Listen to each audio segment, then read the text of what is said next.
क्या होता है, जो आपकी जो स्किन की लेयर होती है वो फर्स्ट लेयर को ना रिमूव कर देते हैं वहाँ से स्कारिफिकेशन में, ठीक है, ऑपरेशन ब्लेड लेके, ठीक है। फिर जब वो हील होता है, हील होने के बाद वो ऐसा लगता है कि किसी ने मार्क दिया हो, जैसे चोट लगता है वो।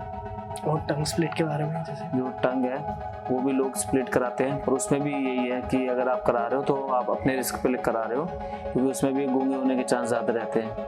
वो लोग क्या करते हैं कि जिस नीडल से आपके टैटू कराए उसी नीडल से कोई दूसरा जो क्लाइंट आएगा उसी के कर देंगे, तो जो आपको प्रॉब्लम है वो दूसरे को ऑटोमेटिकली मिल जाएगी। जैसे अगर आप कैंसर वाली बात कर रहे हो, अगर किसी को कैंसर का स्टेज है तो सामने वाले को ऑटोमेटिक मिल जाएगा।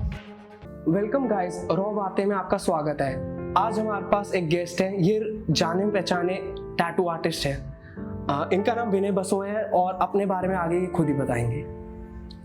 आप नाम तो बता ही दिया मेरा। मैं प्रोफेशनल टैटू आर्टिस्ट हूँ, डेलिंग टैटूज, अमर कॉलोनी में मेरा स्टूडियो है। आपको कितने साल हो गए? 10 साल हो गए मेरे को इंडस्ट्री में। तो जब स्टार्ट किया था तो यही सोच के कुछ स्टार्ट किया था कि टैटू आर्टिस्ट ही बनना है बचपन से, या? नहीं, ऐसा कुछ नहीं है, सोच के नहीं करा था, ऐसा फन में कि बस शुरू से आर्ट अच्छी थी, स्कूल टाइम से करता आ रहा था, पर इसमें इनकम सोच नहीं सोचा था कभी। तो बिजनेस भी करना है, फ्यूचर में आगे भी बढ़ना है, तो मैं चलो इसको ट्राई करके देखते हैं। ऐसा फन में करा था कि निडल ली, मशीन लिया, वो स्टार्ट हो गए यूट्यूब पे वीडियो देख के, फिर धीरे धीरे पता करा इसके बारे में कैसे होता है, फिर कोर्स करा इसका, फिर प्रोफेशन लिया, इसको मैंने पूरा बिजनेस ही बना लिया। तो आपका मतलब कोई प्रोफेशनल कोर्स भी किया या सिर्फ खुद करा था? उसके बारे में कुछ बताना चाहेंगे कि अगर कोई जैसे कोई स्टार्ट कर रहा है, कोई बिगनर है, उसको कोर्स करना चाहिए या खुद से? हाँ, ये तो है कि अगर जो स्टार्ट कर रहा है पहले तो उसको अपनी आर्ट पे ज़्यादा ध्यान देना होगा। अगर आर्ट जितनी बेटर होगी उतना ही बेटर वो आर्टिस्ट बनेगा। बाकी लाइन आर्ट तो हो जाता है, कोई दिक्कत नहीं, पर वो रियलिज्म में नहीं जा पाएगा फ्यूचर में आगे, क्योंकि रियलिज्म में जाना बहुत ज़रूरी है अगर आप टैटू आर्टिस्ट बन रहे हो तो एक टाइम बाद। तो ये पहले वो अपने आर्ट पे ध्यान दें, उस पर काम करें, फिर धीरे धीरे वो प्रोफेशनल स्टूडियो पे जाए किसी, और वहाँ पे जाके अच्छा सा कोर्स ले। तो इंडिया में टैटू रिलेटेड बहुत ज़्यादा मिथ्स हैं। लोग कहते हैं कैंसर हो जाएगा या तुम इतने टाइम तक ब्लड नहीं दे सकते, तो उसके लिए क्या कहना चाहोगे? अगर आप देखने चाहोगे तो मिथ तो बहुत ज़्यादा है, ये तो फिर भी कम है, ठीक है। लोकल और जो प्रोफेशनल स्टूडियो है, ठीक है, उसमें ये डिफरेंस है कि अगर आप किसी प्रोफेशनल स्टूडियो जाओगे, वो लोग आपके जो टैटू करेंगे, आपका जो सारा सेटअप वो लगाएंगे, वो सारा यूज़ एंड थ्रो होगा, यूज़ करा और थ्रो। जैसे मशीन हो गई, कुछ चीज़ें जो उनको दोबारा यूज़ करनी है वो उसको स्टेरिलाइज करेंगे, उसको कवर करेंगे, ठीक है, कि जो भी चीज़ वो टच करेंगे कि आपका ब्लड ना लगे, जो भी आपकी स्किन में इंजेक्ट हो रही चीज़ें वो तो थ्रो कर देंगे।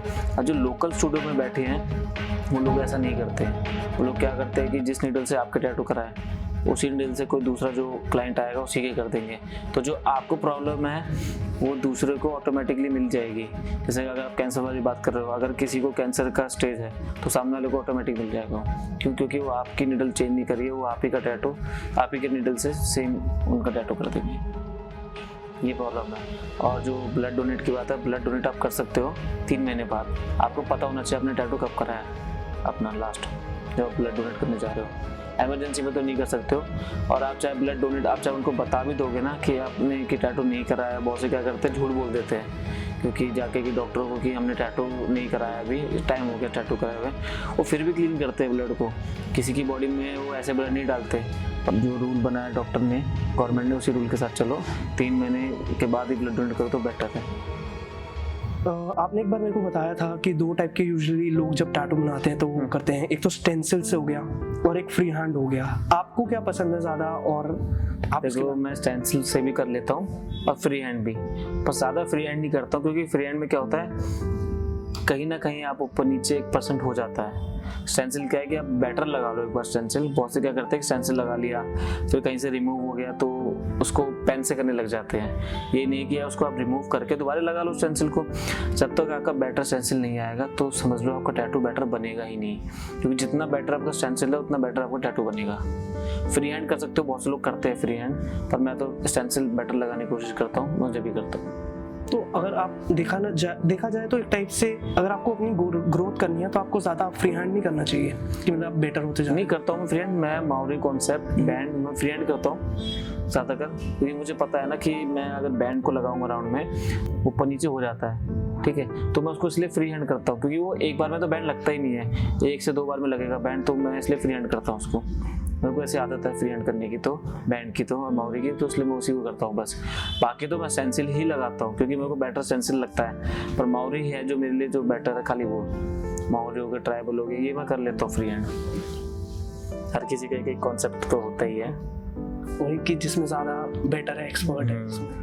पर मैं फिर भी उसमें बताऊंगा कि 1% तो हो ही जाता है, तो वह नहीं, ठीक है। तो जैसे किसी बंदे ने अभी टैटू कराया रिसेंटली, तो आप उसको क्या एडवाइस करोगे कि उसको केयर कैसे करनी चाहिए उसकी? टैटू को हम लोग रैप करते हैं, ठीक है। 1 घंटे बाद उसको घर जाकर रिमूव करना होता है रैप को। रिमूव करने के बाद कोई भी माइल्ड सोप लेना है विदाउट फ्रेगनेंस वाला, हम वैसे तो जॉनसन बेबी का बोलते हैं। उसका फॉर्म बनाना है हाथ में, अच्छे से फॉर्म बना कर टैटू पे अप्लाई करना है 5 से 10 सेकंड के लिए। अप्लाई करने के बाद पीने वाले पानी से उसको वॉश कर लेना है। वॉश करने के बाद टिश्यू पेपर से डैप करना है, रब नहीं करना, ठीक है। जब टैटू क्लीन हो जाएगा, ऑयल, सोप, क्रीम कुछ मत लगाना, जो आपके टैटू आर्टिस्ट ने बोला होगा आपको वही क्रीम आपको अप्लाई करनी होगी, या तो फिर टैटू वैक्स, या तो आपको एक सेटाफिल का मॉइस्चराइजर आता है वो लगा सकते हो। इतना लगाना है कि मॉइस्चराइज हो जाए। ज़्यादा ओवर ऑयलिंग करने से क्या होता है, टैटू ना फ्रेश होता है, तो रेडनेस की वजह से ना उसमें दाने बन सकते हैं, तो वो ज़्यादा ओवर ऑयलिंग नहीं करना, तो बहुत ना के बराबर लगाना होता है, और ये 2 दिन के बाद करना होता है। और जब भी शावर लेते हैं सोप डायरेक्ट अप्लाई नहीं करते हैं, उसका फॉर्म फ्लो हो जाता है, पानी फ्लो होता है, कोई दिक्कत नहीं, पर डायरेक्ट नहीं लगाना होता, बस यही है। और सनलाइट से बचा के रखना होता है, और डेड स्किन बनती है उसको पील आउट नहीं करना होता। ऐसा होता है ना, चोट पे पपड़ी बन जाती है और लोग उसको पील आउट कर देते हैं, उससे पिंक स्किन आ जाती है, तो इसलिए मना करते हैं कि इसको पील आउट नहीं करना होता है, बस और कुछ नहीं है। बाकी टैटू आपका ओके रहेगा अगर आप इन चीज़ों को फॉलो करोगे तो। और वैसे तो टैटू आपका हील हो जाएगा 1 हफ्ते में, पर उसको प्रॉपर हील होने में 40 डेज लगेंगे टैटू को। और जैसे आपने बताया कि सनलाइट से बचा के रखना है, तो लोग रैप करके बाहर जाए? नहीं, रैप मत करो आप, कोई भी मतलब लूज कपड़े पहन लो, कोई भी टाइट मत पहनना, क्योंकि टाइट कपड़े पहनोगे तो स्क्रैच होता है, तो लूज कपड़े पहनो कोई दिक्कत थोड़ी है, क्योंकि स्किन ना जलती है और वो फ्रेश होता है चोट, तो एक तरीके से वही है। तो जैसे आपने टैटू वैक्स के बारे में बताया, तो मैंने देखा है कुछ लोग वैसलीन भी अप्लाई करते हैं, मतलब कि वैसलीन लगा सकते हो, पर वैसलीन का हील तो कर देगी, बट टैटू पे ना वाइटनेस आ जाता है, तो हम इसलिए उसको नहीं करते रिकमेंड। डार्कनेस नहीं आती टैटू में, जो क्लाइंट बोलते हैं ना कि मेरा टैटू डार्क नहीं है, ये और वो, और ग्रीन शेड ज़्यादा देता है वो।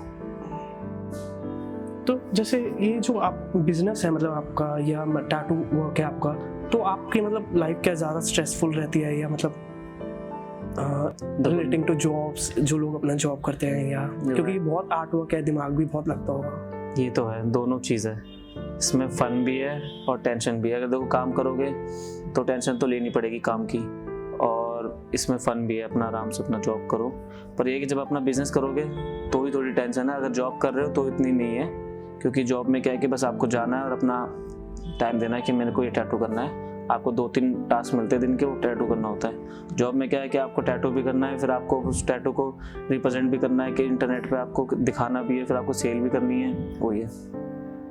कोई एम्बैरेसिंग या फनी स्टोरी टैटू रिलेटेड आपने देखी हो?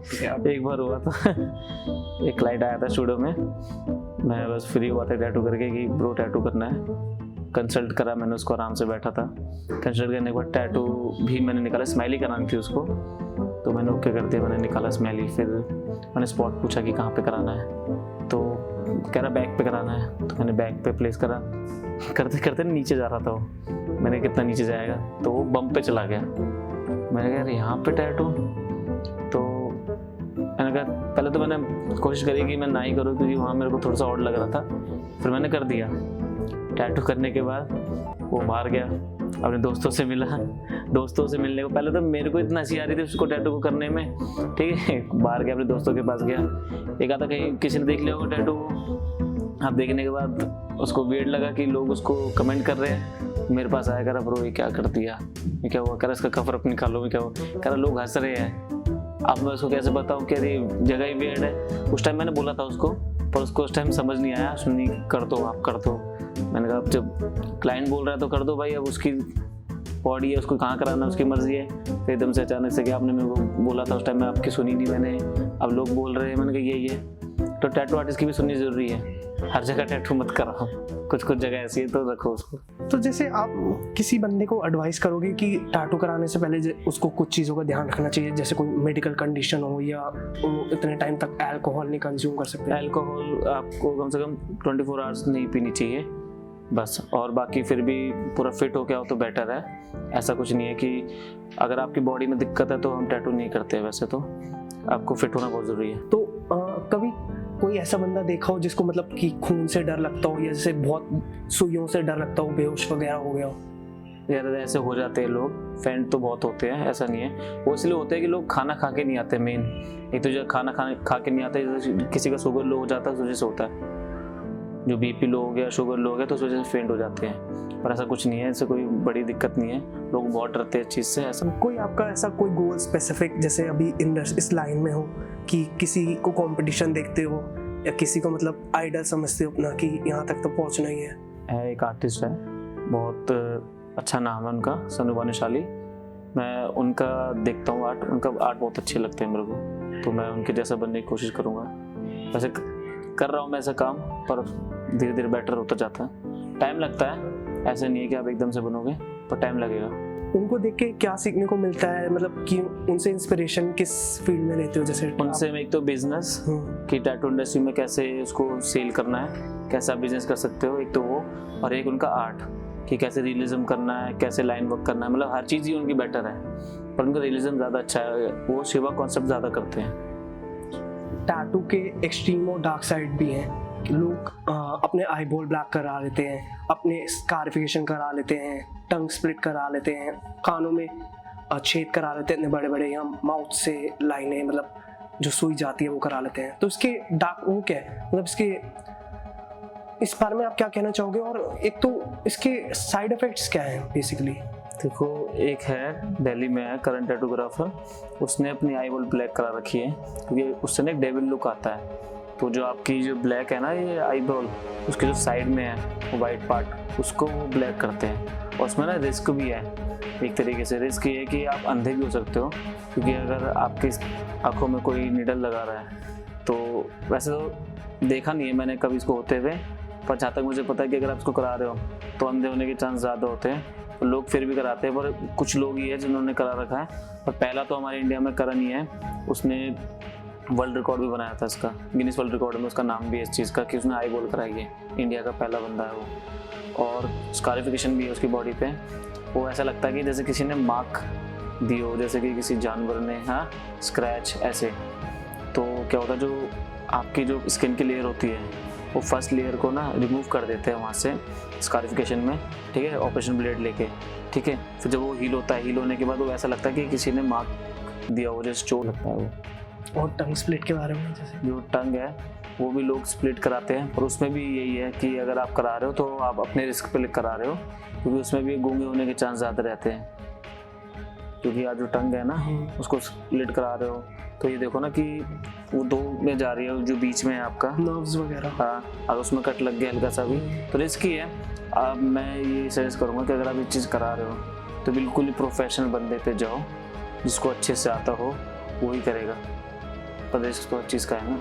इंडिया या दिल्ली में किसको जानते हो जो स्कारिफिकेशन वगैरह करता हो? इंडिया में है एक टैटू आश्रम नाम से स्टूडियो है, उसका नाम है आर्टिस्ट का राहुल गायकवाड़, वो करते हैं, उन्होंने ही करण का टैटू करा है बस, और वो ही करते हैं अभी तक तो जो मैंने देखा है।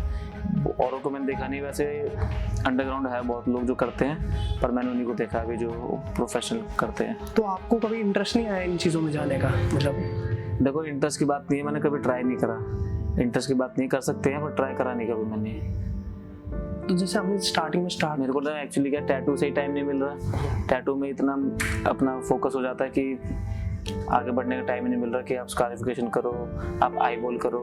मैं नहीं चाहता ना, क्योंकि देखो मेरे को टाइम लगेगा उसको सीखने में भी बहुत टाइम है, क्योंकि वो ऐसा नहीं है, ईजी नहीं है कि आपने टैटू की लाइनिंग करी और वो हो गया, ऐसा नहीं है, उससे बहुत टाइम लगता है। जैसे कि कोई एक बंदा एक पर्टिकुलर फील्ड में रह जाता है तो उसको क्यूरियोसिटी होती है आगे बढ़ने की, कोई नई चीज़ सीखने की, तो होता भी है। वो तो टैटू में बहुत चीज़ है, फिर ज़रूरी थोड़ी कि आपको यही चीज़ करते हैं, बहुत से लोग कर रहे हैं, पर मैं तो अभी इस चीज़ में आगे नहीं बढ़ा हूँ, पर मैं ट्राई करने की कोशिश करूँगा। तो जैसे मेरे को एकदम एक्सपीरियंस नहीं है इस इंडस्ट्री के बारे में, मैंने देखा है जो आज मैं दोस्तों के साथ भी गया हूँ, तो बेसिकली प्रिंट आउट निकालते हैं और उसको लगाते हैं, फिर स्केच करते हैं नॉर्मल, फिर उसके ऊपर वो करते हैं, टैटू बनाते हैं। तो आपने जब स्टार्ट किया था तब भी ऐसा था या क्या क्या चेंजेस आए? जब भी ऐसा ही था, पर एक्चुअली क्या है कि अब थोड़ा सा हाइजीन बेटर हो चुका है। पहले क्या था कि जो पहले मशीनें आती थी, पहले मशीनों में वायर सारे ना आपस में कनेक्ट होता था, तो वो वो थोड़ा सा अनहाइजीन लगता था देखने में। जैसे कि मशीन पहले आती थी कॉइल मशीन, जो जैसे आपने सुनी कि जो आवाज़ रोड साइड पे देखा होगा आपने, आवाज़ें करती थी जो मशीनें। अब तो नहीं करती मशीनें, क्योंकि अब तो वायरलेस आ चुकी है। तो पहले क्या होता था कि उसको ऑपरेट करने के लिए पहले उसका पैडल आता था, फुट पैडल, उसको पैर से ऑपरेट कर सकते थे, पैर से बंद कर रहे हो, पैर से ऑन कर रहे हो मशीन को। और जो नीडल है वो हमारी अलग अलग आती थी, कि जो टैटू में नीडल करनी है वो नीडल अलग से आती थी, टिप उसकी अलग से आती थी। पहले उसको सेट करो ग्रिप में टिप को, फिर नीडल को अलग से लगाओ, ठीक है, फिर मशीन को सेट करो। और जो मशीन है, मशीन में से आवाज़ आती थी। अगर आवाज़ आपकी साउंड बेटर आ रहा है, आपका बिल्कुल अच्छा साउंड आ रहा है, बिल्कुल स्मूथ, तो आपकी मशीन अच्छी चलेगी। अगर आपका साउंड अच्छा नहीं आ रहा है सुनने में आपको, तो मशीन आपकी बेटर नहीं चलेगी। तो उसमें ये प्रॉब्लम थी। और अब जो नई जनरेशन के जो आर्टिस्ट बनने जा रहे हैं उनके लिए बड़ा ईजी हो चुका है। अब उनको कोई इतनी प्रॉब्लम नहीं होने वाली, क्योंकि अब जो कार्ट्रिज नीडल आती है वो क्या है, यूज एंड थ्रो है, यूज करो सीधा थ्रो, ठीक है। और मशीन आ गई वायरलेस, बिल्कुल साउंड नहीं आती उसमें और बड़ी स्मूथ चलती है आराम से। और पहले का क्या था कि पहले की जो लाइनें हैं वो ज़्यादा बेटर आती थी आर्टिस्ट की, पर अब क्या है कि वो मशीन थोड़ी सी जैसे चाहिए थोड़ा ले लो एक तरीके से, वो ओल्ड स्कूल ऐसा हो चुका था वो। हाँ, वो लोगों को दर्द ज़्यादा देती है, अब दर्द कम देती है और स्मूथ भी होता है टैटू, बस ये फ़र्क है। काम उसका ज़्यादा बेटर मेरे को ऐसा लगता है, पर जो आपकी मशीन है वो दर्द कम करती है और थोड़ा सा फास्ट भी है ग्रो, मतलब जो आर्टिस्ट बनने की कोशिश करेगा उसके लिए जल्दी है। जैसे आप एक बार मेरे को बता रहे थे कि लोग आते हैं और आपको कहते हैं कि जैसे इतना बड़ा टैटू है बना दूं, जैसे रोमन रेस का टैटू हो गया, आप बता रहे थे, तो उसके बारे में एक्सप्लेन करना है। यार वो तो मेरे कम्युनिटी में था एक दो बंदे जिन्होंने बोला था ऐसे, क्योंकि एक्चुअली मैं गुजर कम्युनिटी से हूँ। तो उसमें क्या है कि टैटू आर्टिस्ट बड़ी मुश्किल है जो लोग बनते हैं, ठीक है। तो होंगे अभी, मेरे को नहीं पता अंडरग्राउंड, पर अभी तो मैं ही हूँ ओपनली जो मैं कर रहा हूँ टैटू। तो वो आते हैं कि भैया टैटू कर दो भाई, यहाँ टैटू बना था मेरा, ऐसे हमारी लैंग्वेज है गुजरी, तो उसमें बोलते हैं। मैंने कहा बन जाएगा, पर उनको क्या है, उनको ना नॉलेज नहीं है अभी इस चीज़ की ना, इस फील्ड में। तो उनको समझाना पड़ता है कि टैटू ऐसे और ऐसे बनेगा, ठीक है। तो मैं थोड़ा सा बेटर सजेस्ट कर देता हूँ उनको। तो ये है, अपनी कम्युनिटी के लिए तो बेटर ही है, और मैं चाहता हूँ कि और भी लोग आगे बढ़े इस चीज़ में। जैसे आपने अभी बताया कि मतलब कि लोगों को आगे बढ़ना चाहिए, तो आपका खुद का एक स्टूडियो है, आपकी खुद की एक अकेडमी है, तो अकेडमी के बारे में कुछ बताना चाहोगे? अकेडमी है मेरी, डेलिंग टैटूज एंड अकेडमी। हाँ, हम सिखाते हैं, बेसिक और एडवांस कोर्स सिखाते हैं, ठीक है। अगर आप स्टूडियो आओगे तो हम जब बता सकते हैं कि, क्योंकि अच्छे से कंसल्ट करके अच्छे से आर्टिस्ट के साथ बैठ के फिर हम एक अच्छा सा प्लान बनाते हैं कि आपको ये डील मिलेगी ऐसे ऐसे। तो मतलब कि सारा आप ही सिखाते हो कि आपने मतलब अलग अलग टीचर या अलग अलग लोग रख रखे हैं? देखो, हमारे जितने आर्टिस्ट हैं सब सिखाते हैं, ठीक है। मेंटोर सबके अलग अलग होते हैं, ऐसे नहीं है। किसी को लाइन आर्ट सीखना है तो हम उसको लाइन आर्ट वाला आर्टिस्ट देते हैं, जिसको रियलिज्म सीखना है उसको रियलिज्म, ठीक है। पर हम सारा सिखाते हैं, ऐसा नहीं है। पर सब अलग अलग आर्टिस्ट है जो अपना अपना स्पेशलाइजेशन सिखाते हैं। समझ लो कि इसके पास किसी ने टैटू कराया हुआ है और उसको पसंद नहीं आ रहा या तो फेड हो चुका है, तो आप उसको क्या कहना चाहोगे कि लेजर ट्रीटमेंट करा ले या उसको कवर अप करा ले? तो वो लेजर भी करा सकता है, कवर अप भी। पर लेजर में क्या है कि अगर टैटू आपका लाइट है तो आप लेजर कराओ तो कोई दिक्कत नहीं है, क्योंकि लेजर हो जाता है। डार्क टैटू अगर आप लेजर कराओगे तो स्किन पर ना एक बर्न मार्क छोड़ जाता है, तो वो बड़ा ऑड लगता है। मैं सजेस्ट करूंगा कि आप कवर अप कराओ, और तो वो बेटर है, क्योंकि कवर अप होगा तो उन्हें उसके आसपास ऐसा डिज़ाइन बनेगा, वो एक फ्रेश पीस लगेगा। तो कवर अप थोड़ा बेटर है। लेज़र भी करा सकते हो, पर लाइट होगा तो लेज़र कराओ। आजकल तो इतने बेटर आ गए लेज़र में भी कि अब रिमूव होने लगा है टैटू, पर जहाँ तक मैंने देखा है कि अगर लाइट है तो बेटर लेज़र हो जाता है। लाइट इन द सेंस कि छोटा है या हल्का कि फेड हो चुका? हाँ, मतलब आधा अगर टैटू फेड है तो आप लेज़र करा सकते हो। अच्छा, बाकी कवर अप कॉन्सेप्ट तो है ही। जैसे मेरे पर्सनल ओपिनियन है ऐसा कि जैसे कोई अगर टैटू करा रहा है तो मतलब कि कोई ऐसा नहीं लगता कि जैसे अपनी इनसिक्योरिटी को वो कर रहा है, कि सपोज कि जैसे आपको स्किन दी भी है मतलब भगवान ने, तो आप सपोज सोच रहे हो कि अगर मैं टैटू करा लूँ तो मैं अच्छा लगूंगा इससे। यार देखो, एक पर्सनालिटी के लिए भी लोग कराते हैं टैटू, और कुछ अपने लिए भी कराते हैं, कि जैसे किसी ने मॉम का नाम लिखवा लिया, हाँ, अपने हस्बैंड का नाम लिखवा लिया, किसी ने फोटो बनवा ली, ठीक है। और बहुत से लोग खाली डिज़ाइन बनवाते हैं, बहुत से ऐसे बनवाते हैं डिज़ाइन कि भाई कूल लगना है तो भैया कर दो। तो वही है। अब जैसे मैं आर्टिस्ट हूँ, मेरा मन करता है टैटू कराने का, पर मेरा टैटू कराने का रीज़न ये भी है कि अगर मैं टैटू नहीं कराऊंगा तो मैं सेल कैसे करूँगा, लोगों को कैसे पता लगेगा कि मैं एक टैटू आर्टिस्ट हूँ। तो कराना ज़रूरी है मेरे को तो अपने लिए। बाकी मर्जी है आपकी कि आप कराओ ना कराओ, क्योंकि आपकी लाइफ है, आपकी पर्सनैलिटी और आपकी बॉडी है, तो बस यही है। तो जैसे आपने अभी अपने टैटू के बारे में बात की, तो आपने भी करा रखे हैं, आप एक्सप्लेन करना चाहोगे इनका मीनिंग क्या है? इनका मीनिंग वैसे ऐसा कुछ नहीं है, बस ये मीनिंग ये समझ लो कि मैं एक आर्टिस्ट हूँ, तो मैंने ये अपने लिए कराए थे कि मेरे को लगे कि लोगों को पता लगे कि भाई मैं भी टैटू आर्टिस्ट हूँ, मैं टैटू करता हूँ। और अभी तो मैं स्लीव पूरी प्लान कर रहा हूँ अपनी, अभी तो इतना ही हुआ है आधा, इसी में इतना टाइम लग गया, पर मैं बड़ा सोच के करता हूँ। जैसे एक बार आप मेरे को दिखा रहे थे कि कुछ लोग अपना टैटू भी करते हैं खुद ही, हाँ करते हैं। तो उसके बारे में जैसे वो पता क्या है, जैसे कोई आर्टिस्ट है तो अगर वो बिगनर है, वो इंडस्ट्री में अगर आ रहा है, तो पहले उसको अपनी बॉडी पर टैटू करना चाहिए, क्योंकि पहले अपनी बॉडी पर टैटू करेगा तो उसको पता लगेगा कि वो सामने वाले को कितना पेन दे रहा है, क्योंकि उसको फील होना चाहिए पेन। तो इसलिए हम बोलते हैं कि आप पहले खुद के बनाओ टैटू छोटा सा, और फिर आपको पता लगेगा कि क्या दर्द होता है सामने वाले को, कितना दर्द होता है। तो पेन भी होना बहुत जरूरी है, पता लगना कि कितना पेन होता है। तो गाइस आज के लिए बस इतना ही, तो हमसे जुड़े रहिए। तो ये जो सीरीज हमने स्टार्ट करी है जिसमें हम इंडोर गेस्ट को बुलाएंगे, तो आज हमारे पास एक टैटू आर्टिस्ट थे, तो अगली बार कोई ना कोई हम बिजनेस वाला लेके आएंगे, छोटे छोटे बिजनेसेस जो हम लोकल हम देखते हैं उनके बारे में बात करेंगे। तो आज के लिए बस इतना ही। तो guys till then we keep moving forward.